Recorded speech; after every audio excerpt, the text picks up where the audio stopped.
Samhain, the dark origins of Halloween. What is Samhain? You know Halloween, right?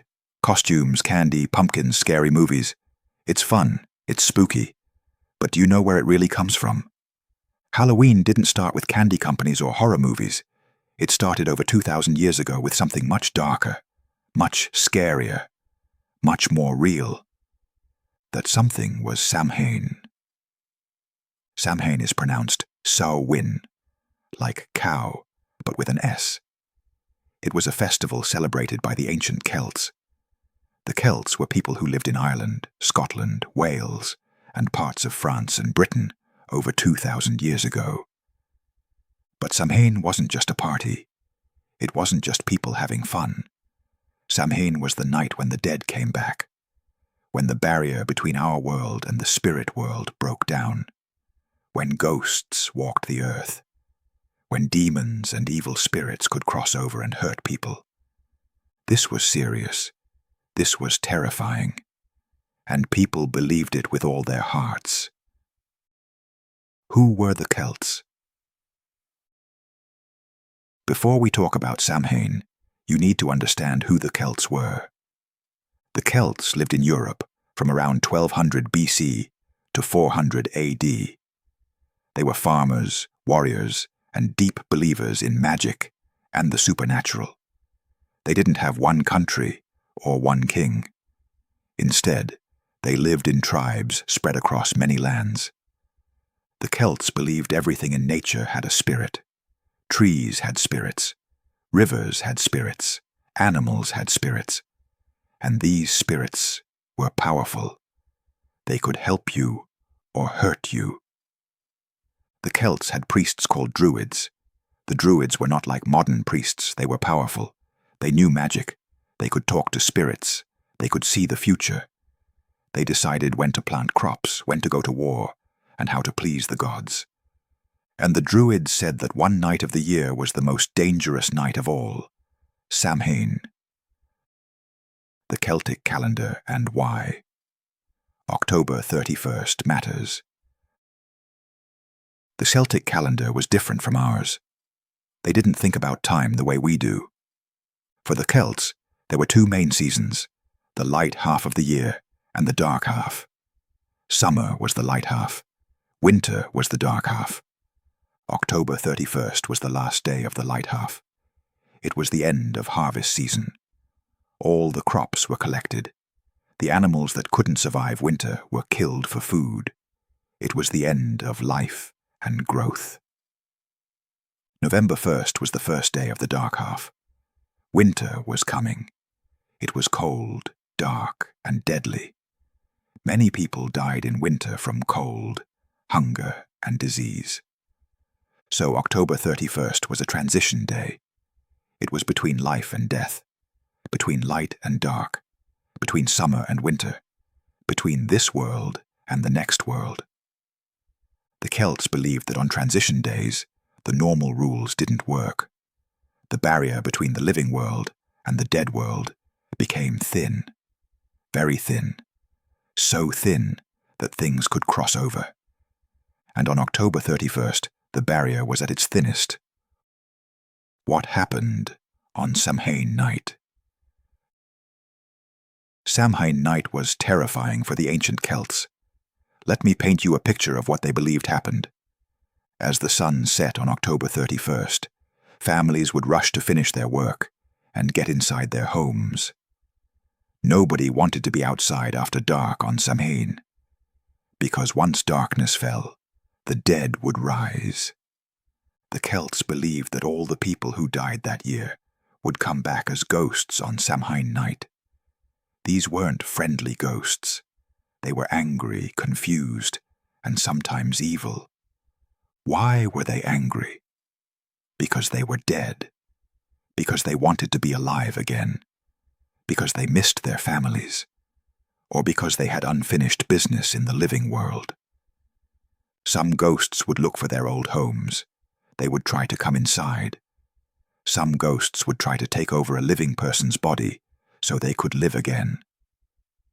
Some ghosts would just cause trouble, breaking things, scaring people, or spreading disease. But it wasn't just human ghosts. The Celts believed that evil spirits, demons and fairies, also came out on Samhain night. And Celtic fairies were not cute little creatures with wings. They were dangerous, unpredictable, and cruel. They would steal children. They would curse families. They would cause death and disaster. The most dangerous spirits were the Aosi, pronounced Is-she. These were supernatural beings who lived in the other world. Some people think they were fallen angels. Some think they were ancient gods. Some think they were the spirits of the land itself. On Samhain, the Aosi would come to the human world. They would walk through villages. They would enter homes uninvited. And if you didn't show them respect, they would destroy your life. How people protected themselves. So what did people do? How did they survive Samhain night? The Celts had many ways to protect themselves. Some were practical, some were magical. All were taken very seriously. Fire was the most important protection. Fire kept away evil spirits. So on Samhain, people would put out all the fires in their homes. Then the Druids would light a huge sacred bonfire on a hilltop. This bonfire was blessed with prayers and magic. It was pure and powerful. Then every family would take fire from this sacred bonfire to relight their home fires. This new fire would protect them through the dark winter months. People would gather around these bonfires. They would throw bones of animals into the fire. That's where we get the word bonfire, from bone fire. They believed the bones would please the spirits and keep them away. Food offerings were also important. Families would leave food and drink outside their homes for the spirits. This was not kindness, this was fear. If you fed the spirits, maybe they would leave you alone. Maybe they would pass by your house and bother someone else instead. Some people would set an extra place at their dinner table for dead family members. They hoped their dead relatives would come, eat peacefully, and then leave without causing trouble.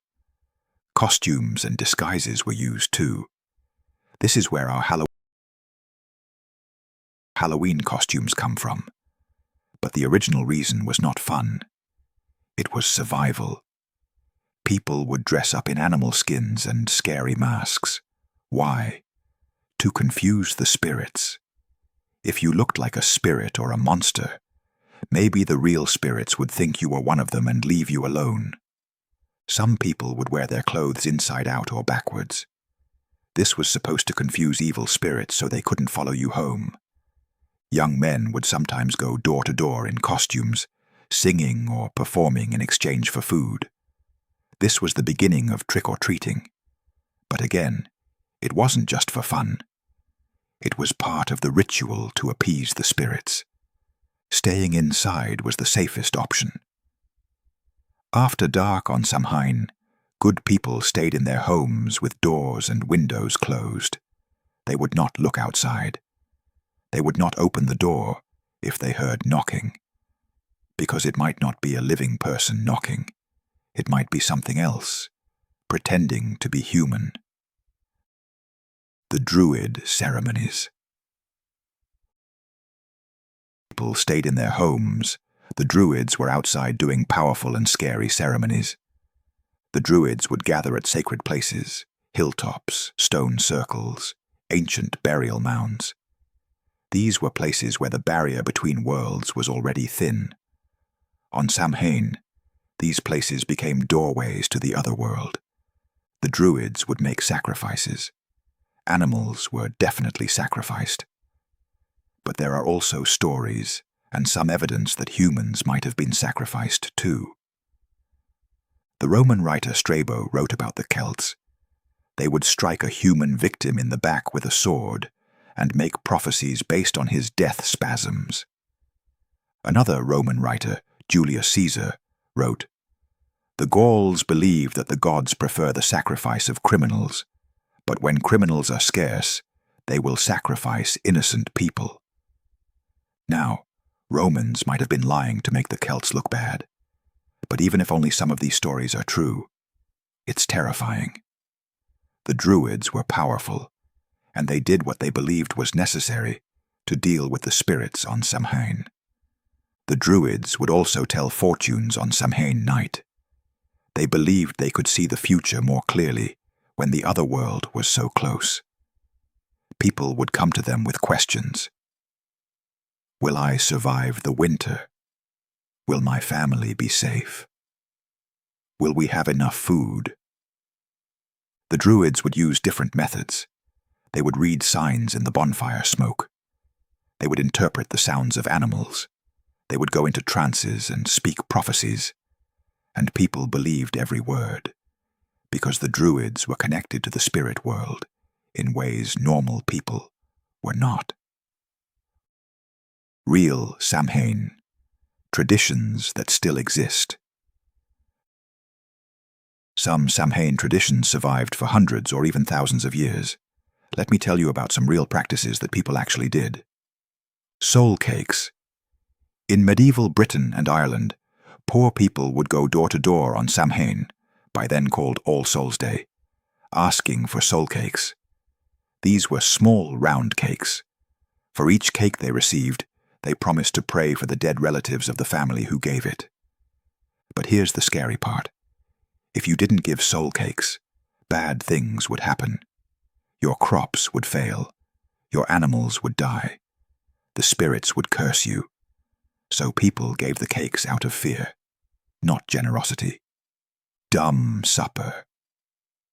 This tradition happened in Scotland and Ireland.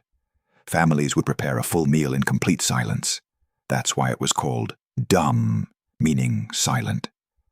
They would set places for dead family members and leave the house. When they came back, they would look for signs that the dead had visited. Was the food touched? Was a chair moved? These signs would tell them if their dead relatives were at peace, or if they were restless and angry. Apple bobbing. You know this game, right? You try to catch an apple in water using only your mouth. Seems fun and harmless. But the original version was about fortune-telling and death. Young women would bob for apples on Samhain. The first one to catch an apple would be the first to get married. But the last one to catch an apple, or the one who couldn't catch one at all, would die before the next Samhain. Nut divination. In Scotland, young people would place nuts near the fire on Samhain night. Each nut represented a possible future partner. If your nut burned quietly, you would have a peaceful marriage. If it popped and cracked, your marriage would be violent and unhappy. If it exploded, your partner would die young or betray you. Looking into the future. There were many ways to see the future on Samhain night. One scary method was used by young women who wanted to know who they would marry. At midnight on Samhain, a woman would stand in front of a mirror in a dark room, holding a candle. She would eat an apple while looking at her reflection.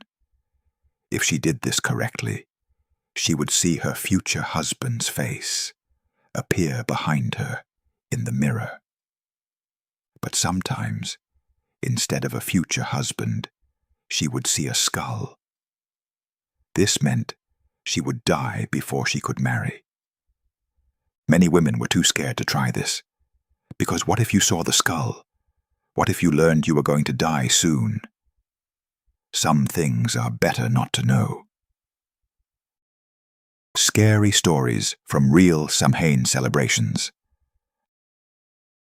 Let me tell you some stories that people claimed really happened on Samhain nights. These are old stories, passed down through generations. Are they true? Nobody knows for sure. But people believed them. The puka. In Ireland, there's a creature called the puka, pronounced puka. It's a shapeshifter that can look like a horse, a goat, a dog, or even a person. The puka is most active on Samhain night. There's a story from County Down, Ireland, from the 1800s. A farmer stayed out late on Samhain night, working in his fields. He knew he shouldn't be out after dark, but he wanted to finish his work. As he walked home, he saw a beautiful black horse on the road.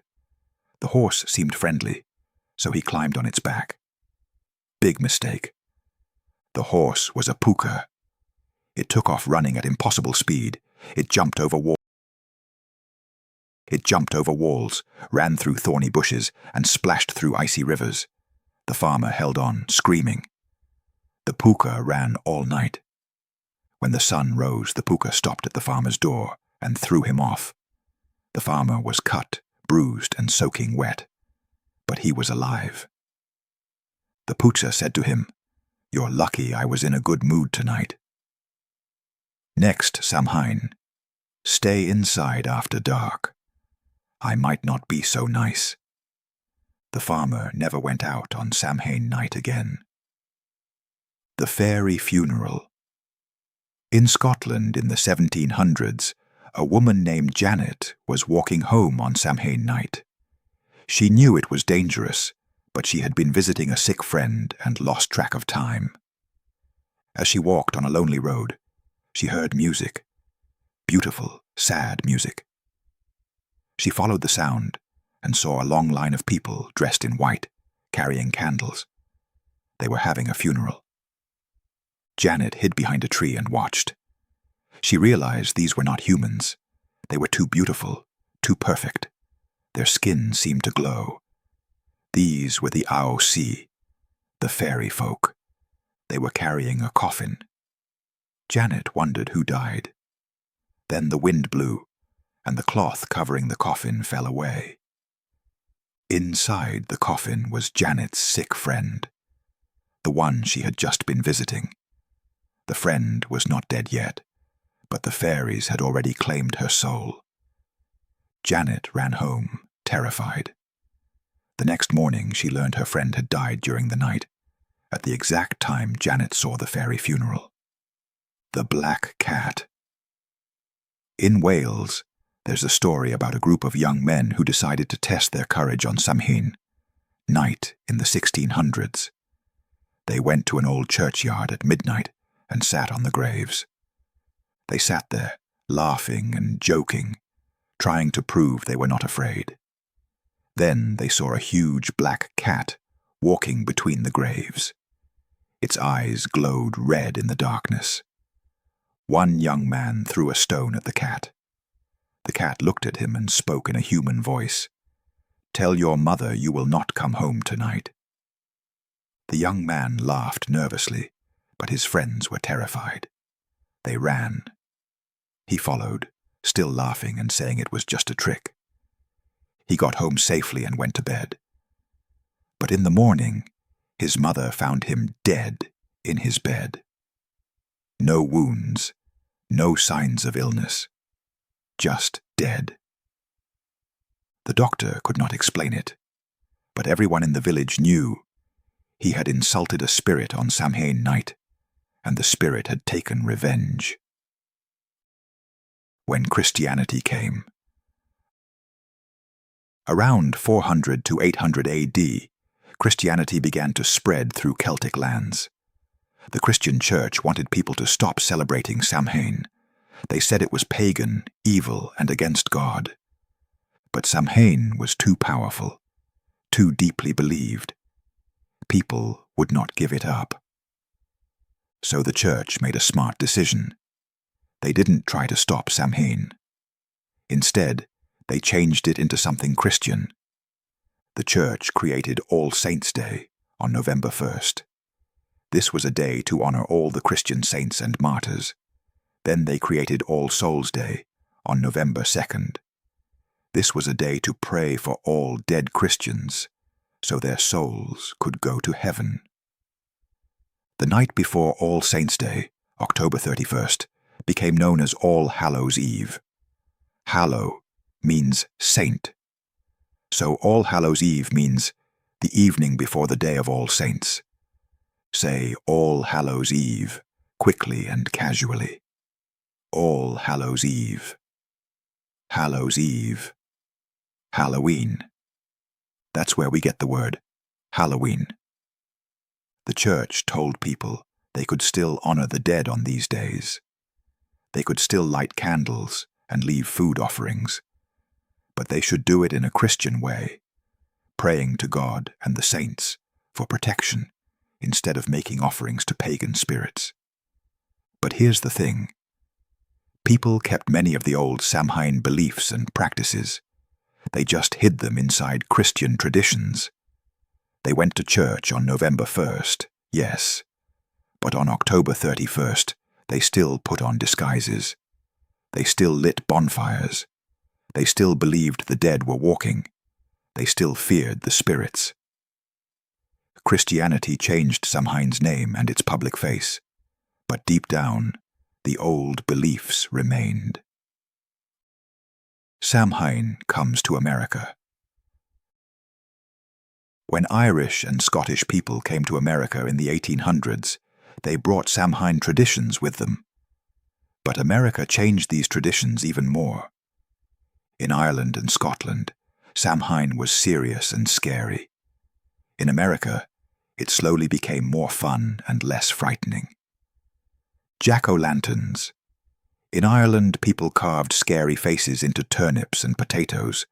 They would put candles inside and place them in windows. This was to scare away evil spirits on Samhain night. The story goes that these lanterns represented Jack of the Lantern, a man named Stingy Jack who tricked the devil, but was not allowed into heaven or hell when he died. So his spirit wanders the earth forever, carrying a carved turnip with a burning coal inside to light his way. When Irish people came to America, they found pumpkins. Pumpkins were bigger and easier to carve than turnips, so they started carving pumpkins instead. And the jack-o'-lantern became an American Halloween symbol, trick-or-treating. This came from the old practice of souling and guising. In Ireland and Scotland, poor people would go door to door in costumes, performing songs or tricks in exchange for food. In America, this became trick-or-treating, but it changed.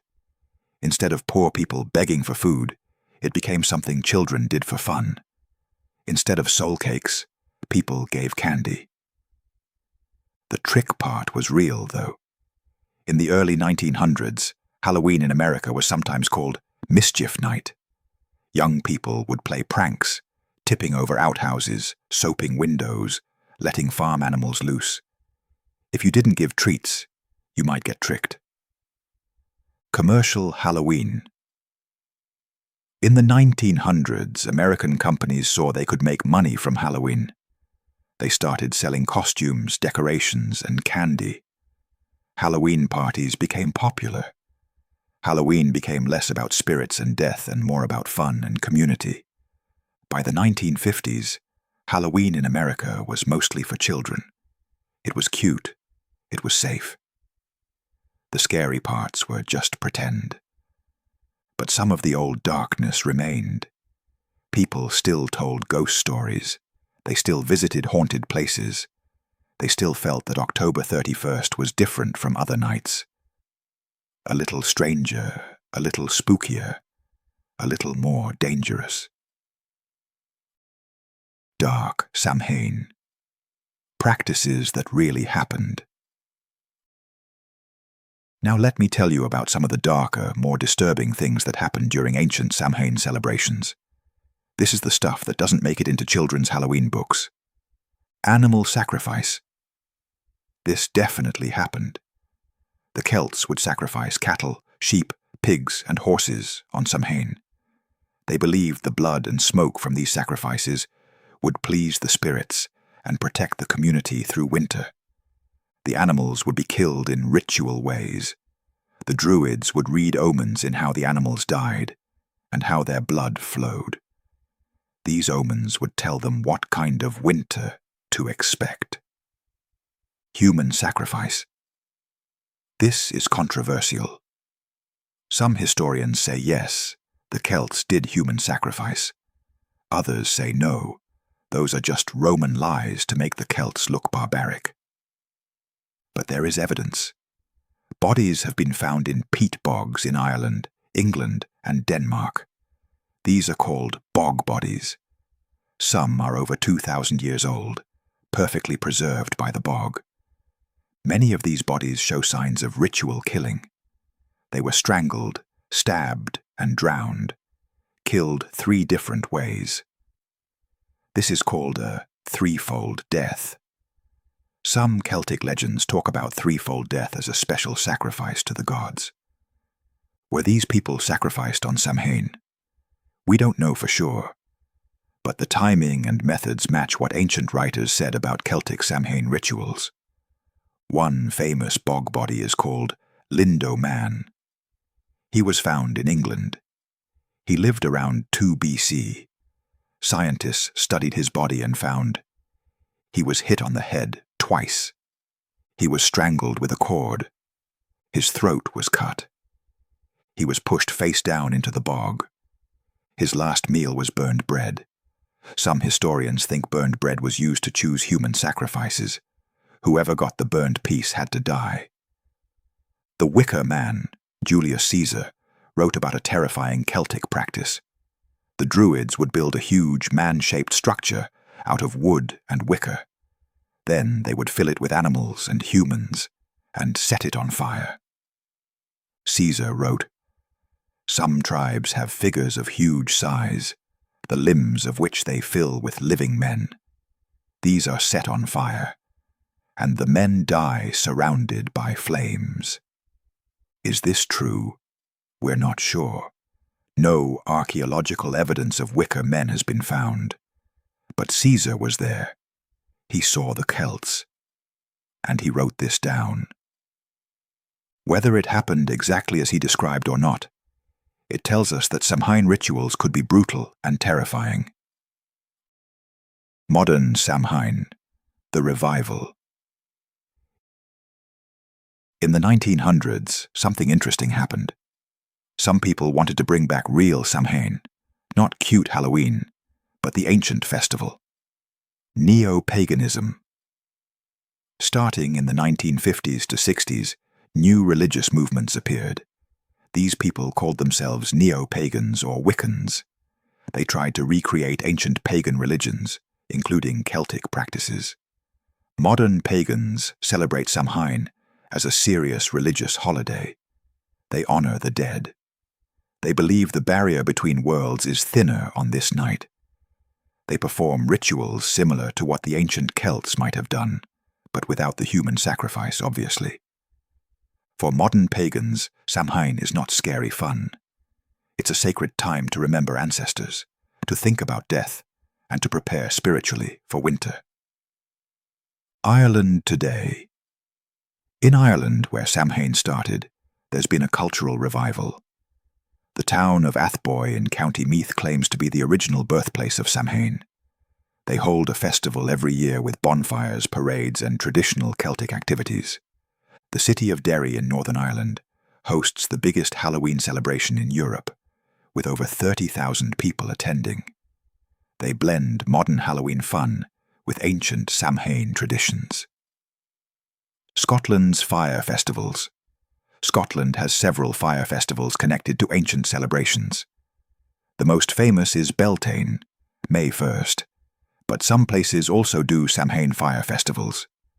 These festivals try to recreate the ancient Celtic atmosphere. Bonfires, torchlight parades, people in traditional dress, drumming, and ritual performances. They're not religious ceremonies, but they keep the memory of Samhain alive. Why Samhain still matters. You might be thinking, okay, cool history lesson, but why should I care about a 2,000-year-old festival? Here's why Samhain still matters. Death and fear. Samhain is about death. The ancient Celts didn't hide from death. They faced it directly one night every year. They acknowledged that death is coming for everyone. They honored their dead. They dealt with their fear. Today, especially in America, we hide from death. We don't talk about it. We don't think about it. But once a year, on Halloween, we play with death symbols, skeletons, ghosts, zombies, coffins. We make death fun and silly. Maybe that's healthy. Or maybe we've lost something important that the Celts had, the ability to seriously think about death without it destroying us. Community bonds. Samhain was not celebrated alone. It was a community event. Everyone gathered together. They protected each other. They faced the scary night together. Today, we're more isolated. We stay in our individual homes. We interact with screens more than people. Halloween is one of the few times people in a neighborhood actually interact. Kids going door to door, people giving out candy, shared decorations and costumes. Maybe Halloween, as the descendant of Samhain, is helping us remember that humans need community, especially during dark times. The changing seasons. Samhain marked the transition from light to dark, from summer to winter, from life to death. It was a time to prepare for hardship. We still have winter, but it doesn't threaten us the same way. We have heating, grocery stores, electricity. Winter is not a death sentence anymore. But Samhain reminds us that life has cycles.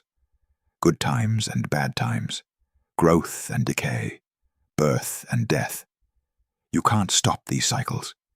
You can only prepare for them and face them with courage. The thin places. The Celts believed that certain places and times were thin. The barrier between our world and the spirit world was weak there. Sacred places. Transition times. Samhain night. We've lost most of that spiritual worldview. We think the world is just physical matter, nothing more.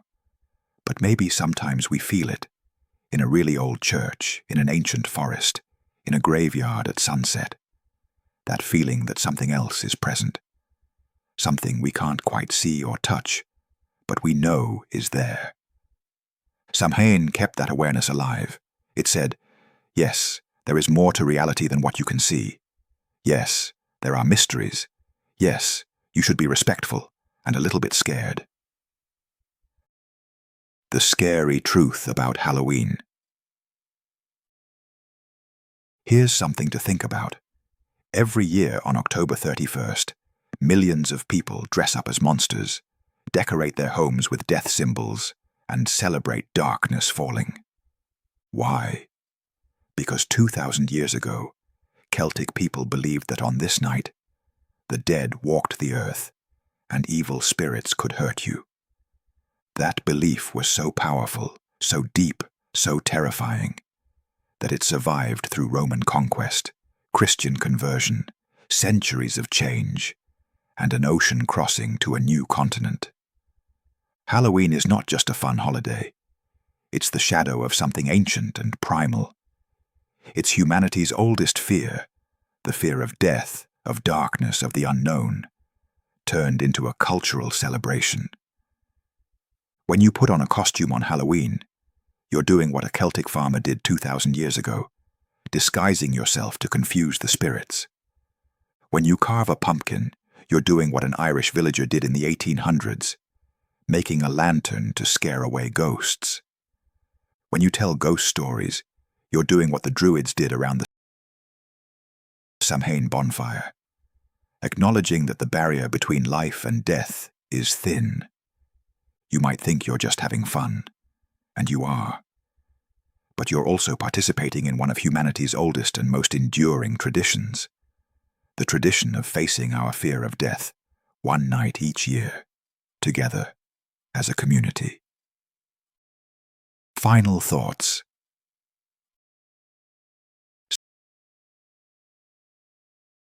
Samhain started as a terrifying night when people genuinely believed they might die if they didn't protect themselves correctly.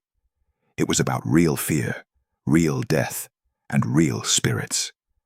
Over 2,000 years, it transformed. Christianity changed it. Migration spread it. Commercialization made it cute and fun. But the core remains. October 31st is still the night when we think about death and darkness. We just do it differently now. The ancient Celts would probably be confused if they saw modern Halloween. Kids in superhero costumes, candy, plastic decorations. Where's the fear? Where's the respect for the spirits? Where are the sacred bonfires? But maybe they would also recognize something familiar. People still gathering together as darkness falls. People still telling stories about ghosts and monsters. People still marking this night as special, different, a little bit magical, and a little bit dangerous. Samhain lives on, transformed but not dead, just like the spirits that were said to walk on this ancient, sacred, terrifying night. So this October 31st, when you're eating candy or watching horror movies, or handing out treats to kids in costumes, take a moment to think about the ancient Celts.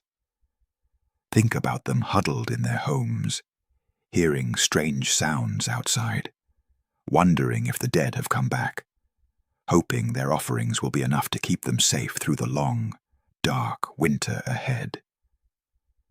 And maybe, just maybe, you'll feel it too, that sense that tonight is different, that the barrier between worlds is a little bit thinner, that something old and powerful is stirring in the autumn darkness. Happy Samhain, and stay safe out there.